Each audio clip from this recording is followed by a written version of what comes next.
মায়ার প্রভাব এগুলো, যে একটু সময় হরিকথায় আমরা একাগ্র চিত্ত হয়ে বুঝতে পারি না।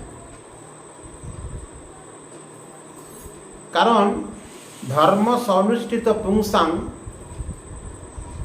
বিচক্ষণ কথা সুজ নদ উৎপাদয়ত যদি রতি শ্রম এবহি কেবলম। আমরা যত প্রকার ধর্ম অনুষ্ঠান করি না কেন,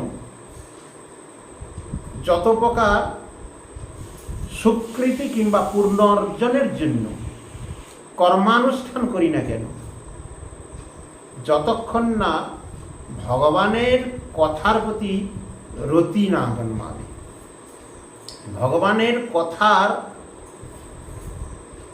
যে শ্রবণের উৎসুকতা, সেই পিপাসা যতক্ষণ না জন্মাবে, শ্রম, শাস্ত্র শ্রীমদ ভাগবতে বললেন শ্রম এবহি কেবলম, আপনার বৃথা পরিশ্রম এই কর্মানুষ্ঠানের মাধ্যমে। তো প্রশ্ন হচ্ছে, ভগবানের কথা শ্রবণ করলে লাভ কি, প্রয়োজনীয়তা বা কি? একটা ছোট্ট উদাহরণ দিলে বোঝা যায়। প্রত্যেকের এই যে এক্ষুনি দেখলাম মোবাইলের সাউন্ড যাচ্ছে, ঘরের প্রত্যেকের কাছে একটি করে স্মার্টফোন রয়েছে। আমরা 2-3 দিন যদি এই ফোনটাকে চার্জ বন্ধ করে দিই, চার্জ না দিই, ফোনটা কি হবে? বিকল হয়ে যাবে। ঠিক তদ্রূপ আমাদের যে প্রয়োজনীয়তা, এই কথার মূল তাৎপর্য যদি প্রবেশ না করতে পারেন, বিষয়টা বুঝতে পারবেন না। আমাদের কথার অর্থ কি? যেমন এই শরীরটাকে সুস্থ রাখার জন্য প্রত্যহ প্রোটিনযুক্ত আহার গ্রহণ করতে হচ্ছে। কোনো ব্যক্তি যদি আহার বা প্রোটিন না খায়, কিছুদিন পরে শরীরটা অকেজ হয়ে যাবে, সে বিছনাসজ্জা হয়ে যাবে, কিংবা তাকে কৃত্রিম স্লাইন ফ্লাইন থেকে অন্যাদি প্রক্রিয়ার দ্বারা তাকে জীবিত রাখা হবে। তো এখানে আমি আমার যে কথাটা বলতেছি, তার কারণ আমাদের এই দেহটা কিন্তু আমি আমার নয়। এই বিষয় উপলব্ধি আমাদের করতে হবে। আমি আমার এই যে বাক্যটা সকাল থেকে সন্ধ্যা অবধি হাজার হাজার বার, লাখ লাখ বার এক একজন ব্যক্তি প্রয়োগ করতেছি, বাস্তবে আমি কি? সনাতন গোস্বামী পাদ, যিনি মহাপ্রভুর প্রিয় পার্ষদ, তদানীন্তনকালী হোসেন শাহের রাজত্বে যিনি প্রধানমন্ত্রী পদে বিরাজ করেছিলেন, কত বড় একজন বিদ্বান, জ্ঞানীবান এই সনাতন গোস্বামী পাদ। তিনি যখন মহাপ্রভুর সান্নিধ্যে গেলেন, গিয়ে এই প্রশ্নটাই করেছিলেন, নিচ জাতি নিচ সঙ্গী পতিত অধম কুবিষয়, নিচ জাতি নিচ সঙ্গী পতিত অধম কুবিষয় বিষয় পড়ে হইল জনম। হ্যাঁ, প্রশ্নটা হচ্ছে, কে আমি, কেন আমায়, যারে তাপত্রয়, ইহা নাহি জানি কেমনে হিত হয়। কে আমি, কেন আমায়, যারে তাপত্রয়। তাহলে প্রথম প্রশ্নটা হচ্ছে, কে আমি?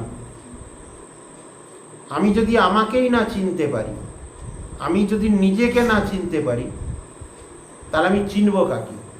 তাই অনর্থের প্রথম নম্বর অনর্থটা কিন্তু বলেছেন স্বস্বরূপে অপ্রাপ্তি। আমরা ভজন রাজ্যে প্রবেশ করতে পারি না। কিছুক্ষণ পূর্বে আপনি যে কথাটা বলেছিলেন, যে তত্ত্বে কেউ আসতে চায় না। কিছু লোকের একটু হরিকীর্তন শিখেছে অর্থ উপার্জনের জন্য, তাদের বৃত্তিটা হচ্ছে অর্থ উপার্জন করা। কিন্তু সাধন ভজনের জন্য হরিকীর্তন করা দুটো জিনিস এক নয়।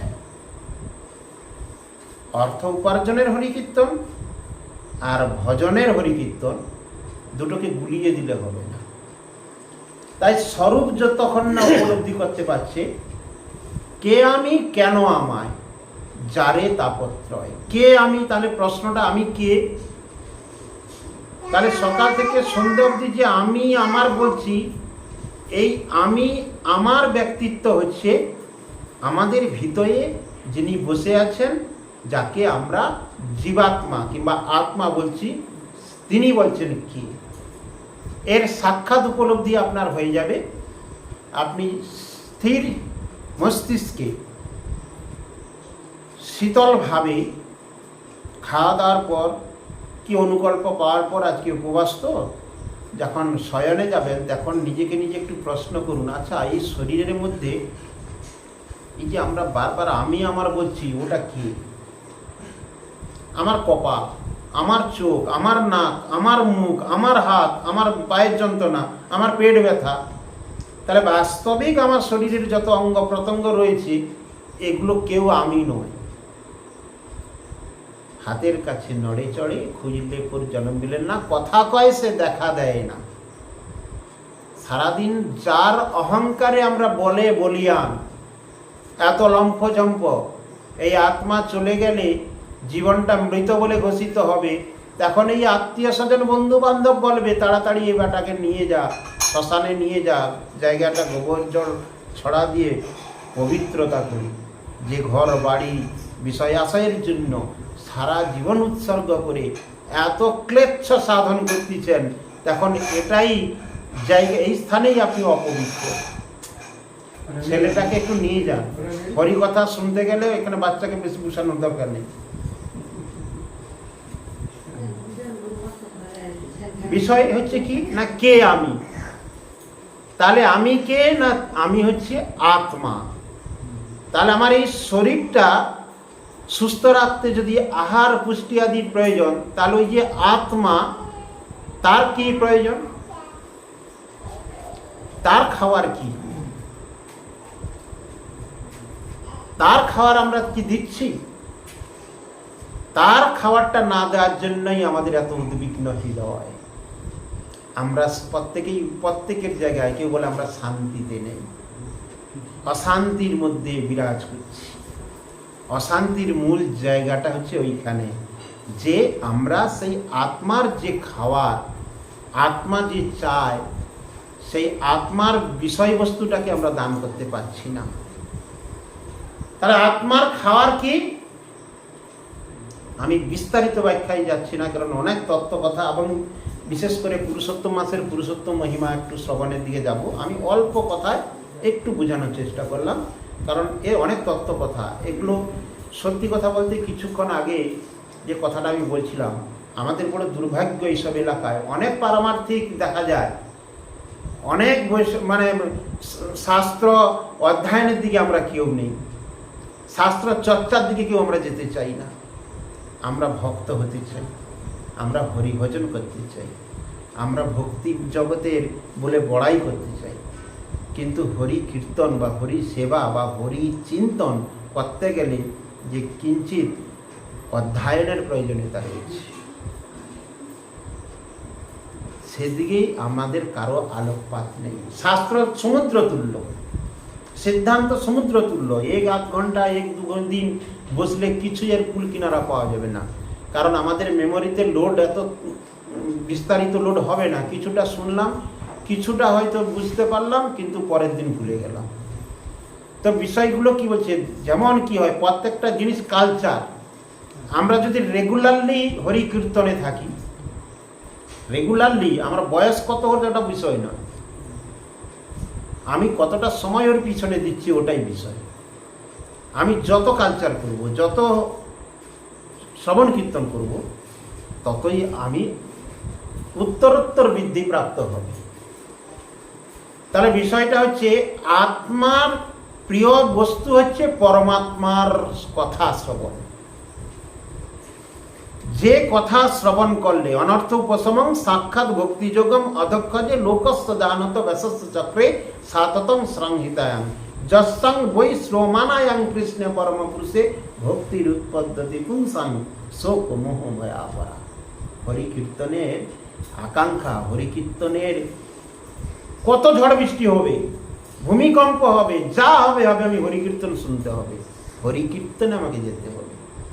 আমি পয়সা দিয়ে অনেক কিছু ক্রয় করতে পারি, হরিকীর্তন পাবো না, বড় দুর্লভ এ জগতে। আমি প্রায় বিনয়বাবুকে বলি যে বাড়িতে বাড়িতে বাস্তবিক মঙ্গল করতে হরি কীর্তনের প্রয়োজন। কারণ একটি ভক্তাঙ্গ যাজনকারী ভক্তির অগ্রসর হতে গেলে সর্বাগ্রে তাকে কলিযুগে হরির কথা শ্রবণ এবং কীর্তন, এতদ ব্যতীত অন্য কোনো পন্থা নেই। কোনো যজ্ঞ, কোনো ব্যায়ামাদি, কোনো কর্মানুষ্ঠানাদি যাতে আপনি ভক্তি মার্গে অগ্রসর হতে পারবেন, কোনো দ্বারা সম্ভব নয়। কেবলমাত্র হরি কথা শ্রবণ কীর্তন, যে কথা শ্রবণ করলে আমাদের এই যে পাষাণ হৃদয়, মানে পাষাণ হৃদয় বলেও ভগবত রাজ্যে আপনি প্রবেশ করতে পারবেন। বিস্তারিত যাচ্ছি না। সেই আত্মার কথা বলতে গিয়ে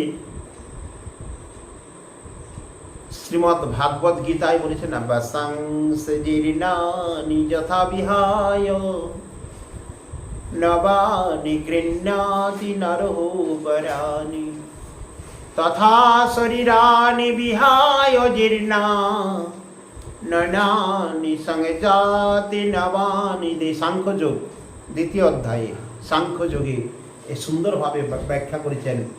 আমরা যেমন পুরানো বস্ত্র পরিত্যাগ করে নূতন বস্ত্র ধারণ করি, বা সাংসি জীর্ণা মানে যে ব্যবহারযোগ্য যে পোশাক ওটা জীর্ণ হয়ে গেলে ওটাকে পরিত্যাগ করে নূতন বস্ত্র ধারণ করি, ঠিক তদ্রূপ এই দেহটা যখন ব্যবহার অযোগ্য হয়ে যায় তখন এই আত্মাটা এই দেহকে পরিত্যাগ করে নূতন দেহ ধারণ করে। নৈনং চিন্নন্তি শস্ত্রাণি নৈনং দহতি পাবক ন চৈনং ক্লেদয়ন্তি আপন শোষয়তি মারিত। তাহলে সেই আত্মা তিনি চিন্ময় বস্তু। আত্মার মৃত্যু নেই, মৃত্যু হয় এই শরীরটার। তাহলে সেই চিন্ময় বস্তুর সেই আত্মার আজকে আমরা অনেক কিছু নিয়ে দুঃখ প্রকাশ করছি, কিন্তু আমরা যে কর্মফলটা বর্তমান পাচ্ছি এটা আমরা তৈরি করে এসেছি। বর্তমান যেটা করছি সেটা আগামী দিন আমাদের অপেক্ষা করতেছি। তাহলে এই বিষয়টা নিয়েই আমাদের এগোতে হবে।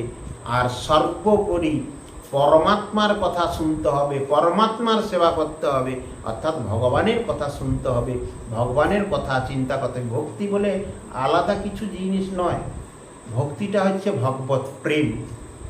আমি ভগবানকে ভালোবাসি, তাহলে আমি যাকে ভালোবাসি, ধরুন একজন পিতামাতা তার সন্তানকে ভালোবাসে, ওই পিতামাতা তার সন্তানকে না দিয়ে কি পিতামাতা খেতে পারবে কোনো বস্তু?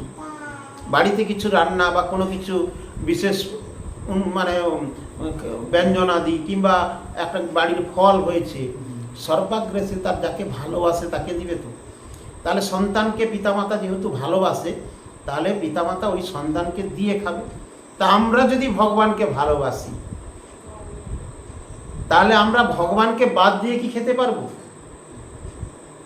জগতে যে কথা নিয়ে বিতর্কের সৃষ্টি হয় যে ভজন করতে গেলে কি নিরামিষ খেতে হয়, সাত্বিক আহারের প্রয়োজনীয়তা আছে, এই বিষয়ে আমি বিস্তারিত শাস্ত্র ব্যাখ্যায় যাচ্ছি না। কেবলমাত্র শ্রীমদ্ ভাগবত গীতায় বলেনি, ইয়ৎ করোসি ইয়ৎ অশ্লাসি ইয়ৎ দুহসি সদাসি যৎ ইয়ৎ তপস্যাসি কন্তেয় তৎকুরু সমদর্পণম। এত সুন্দরভাবে মানে প্রাঞ্জল ভাষা ভগবান নিজেই বলেছেন, ইয়ৎ করোসি তুমি যা কিছু করছো, যৎ অশ্লাসি, অশ্লাসি মানে কি? আমরা যা কিছু আহার আদি করছি। ইয়াত অশ্লাসি যৎ তপস্যাসি, তুমি যে তপস্যাদি করতেছ। ইয়াত করোসি যৎ অশ্লাসি যৎ জুহসি তপস্যি যৎ তৎকুরু সমদর্পণম। তাহলে সব কিছুই আমাকে অর্পণ করে তুমি করো। তাহলে তুমি যে খাবার খাচ্ছ আমাকে অর্পণ করে খাও। তাহলে এখানে আর কি আপনাকে কথা বলবে যে ভজন করতে গেলে কি খেতে হবে? তাহলে আপনি যে আহারটা করবেন ওটা ভগবত নিবেদিত প্রসাদ হওয়া চাই। তাই গৌড়ীয় বৈষ্ণবগণ বলেন, তোমাকে সাত্বিক আহার করতে হবে না, কেবলমাত্র তুমি প্রসাদ ভোজি হও। তাহলে আর অন্য কোনো ব্যাখ্যায় আমার যাওয়ার প্রয়োজনীয়তা নেই। তাহলে আমরা গীতাকে মানি, গীতার কথা শ্রবণ করি, তা গীতাতে যে কথা বলেছে, তাহলে আমি যদি ভগবানকে ভালোবাসি, আমি যদি ভগবানকে ভক্তি করি, তাহলে ভগবানকে না দিয়ে আমি খেতে পারবো? তাহলে আমি যাই খাবো। পত্রং পুষ্পং ফলম তোয়ম যো ভক্তা, পত্রং পুষ্পং ফলম তোয়ম যো ভক্ত প্রযচ্ছতি তদ অহং ভক্ত উপহিতম আসলামি প্রযতাত্মন। পত্র পুষ্প ফল যে যেটা দিবে ভগবান, তিনি আগ্রহের সহিত সেটা গ্রহণ করেন। তাহলে আমরা যে কিছুই আহার করি না কেন, ভগবানকে নিবেদন করে প্রসাদ ভোজি হতে হবে। এটাই কেবলমাত্র ভজন পথের প্রথম নম্বর ধাপ।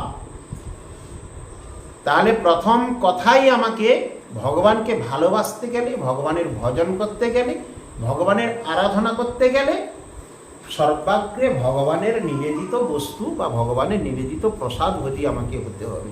প্রশ্ন, ভগবানের ভজন করবো কেন?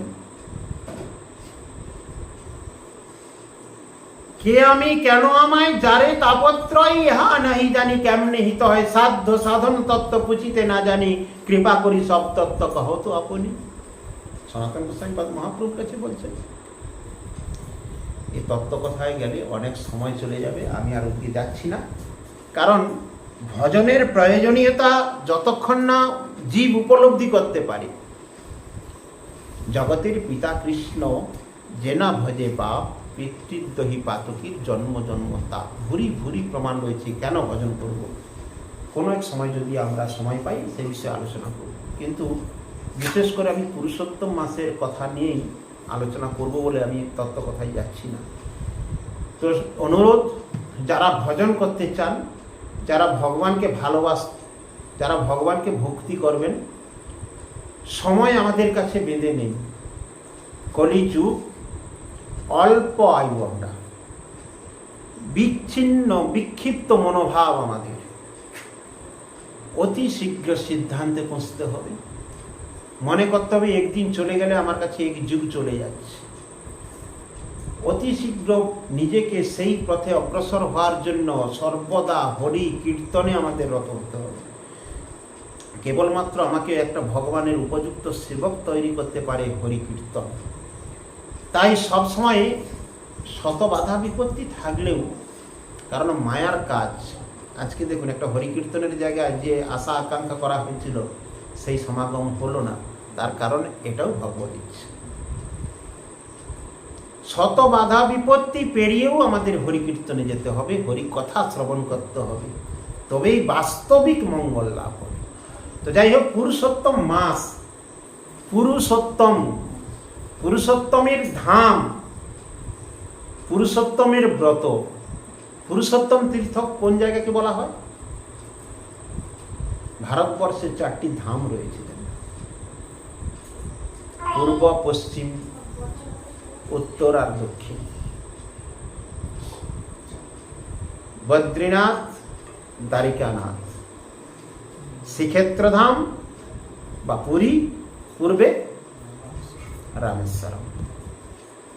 তাহলে এই পূর্বের যে শ্রীক্ষেত্র ধাম যাকে বলা হয়, পুরুষোত্তম ধাম যাকে বলা হয়, সেই পুরুষোত্তম দেবের কিছু কথা এই ব্রত সময় আমাদের বিশেষ করে শ্রবণের প্রয়োজনীয়তা রয়েছে। তো সেই পুরুষোত্তম দেব বা পুরী বা শ্রীক্ষেত্র ধাম 10 যোজন বিস্তীর্ণ। তার মধ্যে পঞ্চকোশ ক্ষেত্রধাম বা ক্ষেত্রমণ্ডলী, তার মধ্যে দেবভূমি রূপে 2 কোষকে ধরা হয়। এই তীর্থের মহিমা করতে গেলে মাসের পর মাস কেটে যাবে, শেষ হবে না, কারণ এত অপার মহিমা। বাস্তবিক যেখানে এখনো পর্যন্ত যম মহারাজের প্রবেশ নিষিদ্ধ, মানে যম মহারাজের বিচার ব্যবস্থা সেখানে নেই, কেবলমাত্র স্বয়ং জগন্নাথ দেব বিচার করে। এরকম ধাম, অপ্রাকৃত ধাম, আমাদের এই প্রাকৃত দৃষ্টিগোচর দিয়ে দর্শন করা সম্ভব নয়। যেখানে কেউ যদি নিজেদের মধ্যে তর্ক বিতর্ক করে, তাতেও ভগবানের স্তব স্তুতি হয়ে যায়। কেউ শুয়ে থাকলে ভগবানকে প্রণাম হচ্ছে, হাঁটাচলা করলে ভগবানের মন্দির পরিক্রমা হয়। এরকম অপ্রাকৃত চিন্ময় ধাম শ্রীক্ষেত্র ধাম, পরিধাম, তাকে সংখ্যাকৃতি শঙ্খধাম বলা হয়। এই জগন্নাথ ধাম এর ইতিকথা উৎকল দেশে সহ আমাদের বাংলা অনেক গ্রন্থাদিতে বিশেষভাবে বর্ণিত হয়েছে। তন্মধ্যে সে সুন্দর বিদ্যানিধি গৌড়ীয় গগনের শ্রীক্ষেত্রে যে বিস্তারভাবে বর্ণিত হয়েছে, ব্রহ্মার প্রথম পরাব্ধে, এই কথার অর্থ আপনারা বুঝতে পারবেন না, কারণ শাস্ত্র জ্ঞান না থাকলে, মানে সত্যি শাস্ত্র মুনি ঋষিবৃন্দ তারাই পরম বিজ্ঞান। কিছু কথা মানুষের কাছে গল্প মনে আসে, এই অঙ্কের কথা আমরা আমাদের সাধারণত জানেন তো, ভীষ্মদেব তিনি স্বেচ্ছায় মৃত্যু পেয়েছিলেন। তিনি সরসজ্জায় শায়িত হয়েও প্রাণত্যাগ করেননি, উত্তরায়ণের অপেক্ষা করেছিলেন, তাই তো? বছরের 6 মাস উত্তরায়ণ, 6 মাস দক্ষিণায়ন।